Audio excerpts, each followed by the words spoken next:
tubahaye ikaze mu mwese aho udukurikiye muri hirya no hino hanyuranye. Turasuza abari mu Rwanda, turasuza abari muri Afrika, mwese tubahaye ikaze Ekwibendera TV. Uko mumaze kubimenyera muba muri kumwe nanjye Anakreti Intirushwa. Uyu munsi rero tugiye kugaruka ku nkuru ikomeje guteza urujijo no kwibazwaho n'abantu banyuranye hirya no hino, yaba muri iki gihugu cy'u Rwanda ndetse no hirya y'inkiko z'u Rwanda. N'umuturage wamaze kujya ahirengereye agatangaza impamvu we ubwe adakozwa ibyo kwikingiza urukingo rwa COVID-19 ndetse ibingibi akabikora mu nyandiko. N'umwarimu witwa Ntawiheba Oze wigisha mu karere ka Kayonza mu murenge wa Murundi yandikiye ubuyobozi bw'umurenge atanga ibisobanuro ku cyatumye yanga akwikingiza urukingo rwa COVID-19.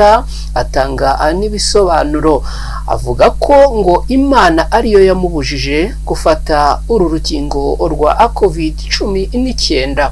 Ntawiheba asanzwe yigisha igifaransa mu mwaka wa 4 n'uwa 5 w'amashuri abanza, mu gihe umugore we nawe ari umurezi cyangwa se umwarimukazi, akaba we yigisha mu mwaka wa 3 ku kigo cy'amashuri abanza cya Ryamanyoni giherereye mu murenge wa Murundi mu karere ka Kayonza. Aba bombi ni mu ntara y'Iburasirazuba bw'u Rwanda. Kuva inkingo zagera mu Rwanda, leta y'u Rwanda yashishikarije abaturarwanda bose kwikingiza ndetse ibabwira ko uwikingije wese nta ngaruka azahura nazo bitewe n'uru rukingo.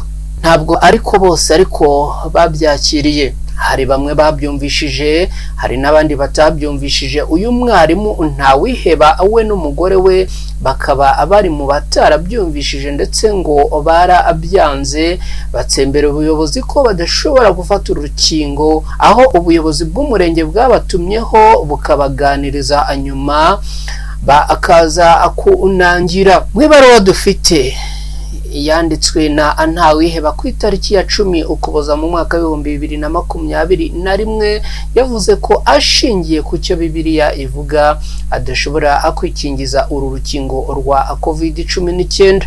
Ni ibintu yavuze muri aya magambo ati: Imana yanyemeje ko ntakwiriye kwiteza uru rukingo kubera ko utarwemera wese hari imiyoboro myinshi y'ubuzima atazemererwa. Kubw'iyo mpamvu, mu burinzi bw'Imana ishobora byose, sinemerewe gufata uru rukingo mu nzego zarwo zose. Umunyamabanga nshingwabikorwa w'agateganyo w'umurenge wa Murundi Gashayija Benoni yatangaje ko ibi bisobanuro ari ibyatanzwe n'uyu mwarimu n'umugore we nyuma yo kwanga kwikingiza. Ibi abitangaza muri aya magambo agira ati: twabanje kubaganiriza, yaba umugabo n'umugore barabyanga.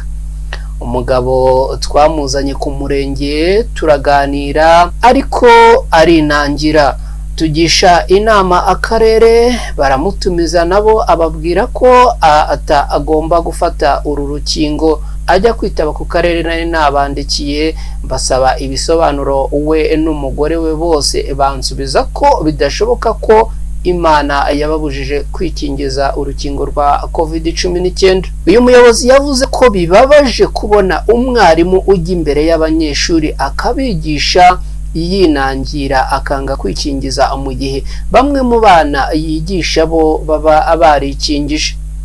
Uyu muyobozi yavuze ko kuri ubu batamuretse burundu, ahubwo ko ubuyobozi bw'akarere ari bwo buzafata umwanzuro ku cyemezo cy'uyu mwarimu. Bushayija yavuze ko hari n'abaturage bafite imyumvire nk'iyi yo kwanga gufata urukingo, gusa ngo ubu akenshi iyo ubigishije barumva, bikarangira bavuye ku izima akakira uru rukingo rwo gukingira COVID-19. twamenye ko Ntawiheba we n'umugore we bahoze basengera mu itorero ry'Abadiventiste b'umunsi wa karindwi, ariko ngo kuri ubu baje kurivamo bakaba abasenga Imana ubundi bakanasoma Bibiliya gusa. Minisitiri w'ubutegetsi bw'igihugu Gatabazi Jean Marie Vianney aherutse kuvuga ko abafite imyumvire yo kutikingiza COVID-19 ari uburenganzira bwabo, ariko kandi ashimangira ko nta burenganzira bafite bwo kwiyahura cyangwa kwitwara nabi kugira ngo banduze abandi. Natwe mu gukurikirana iyi nkuru twahamagaye uyu mugabo aratwitaba, ariko atubwira yuko hari ibintu arimo gutunganya byihutirwa, adusezeranya ko twakongera kumuhamagara mu minota 5. Ibyo koko cyangwa bababeshye? Ihangane gato wenda hanyuma y'iminota 5 wongera uhamagare hanyuma y'iminota 5. Hari utuntu ndi gukora mushaka gukora turamara igihe gitoya. Twakomeje kongera kubigerageza, uyu mugabo ntiyigeze atwitaba.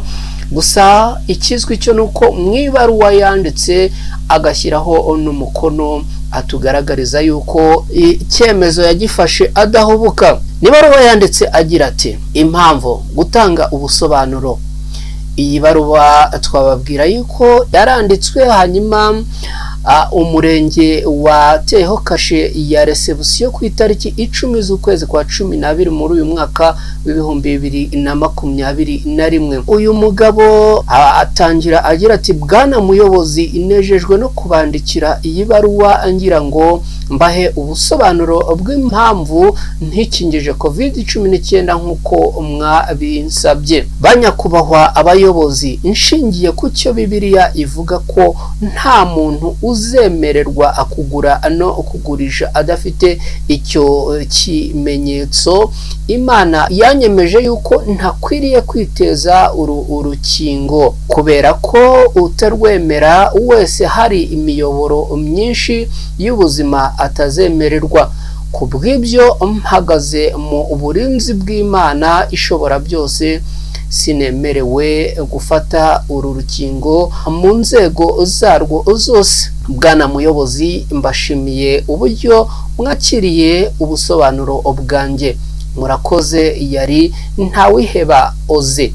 Nibaruwa nyine yanditswe n'uyu mugabo asobanurira ubuyobozi impamvu adakozwa ibyo kwikingiza urukingo rwa COVID-19. N'ubwa mbere umuturage ahagarara ahirengereye ku maguru yombi agatangaza impamvu atagomba kwikingiza urukingo rwa COVID-19. Reka mbashimire cyane mwe mwese mubana natwe ku Ibendera TV.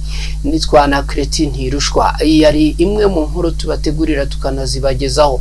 Ndakwibutse gukora like, subscribe na share ku nkuru tubagezaho ku Ibendera TV.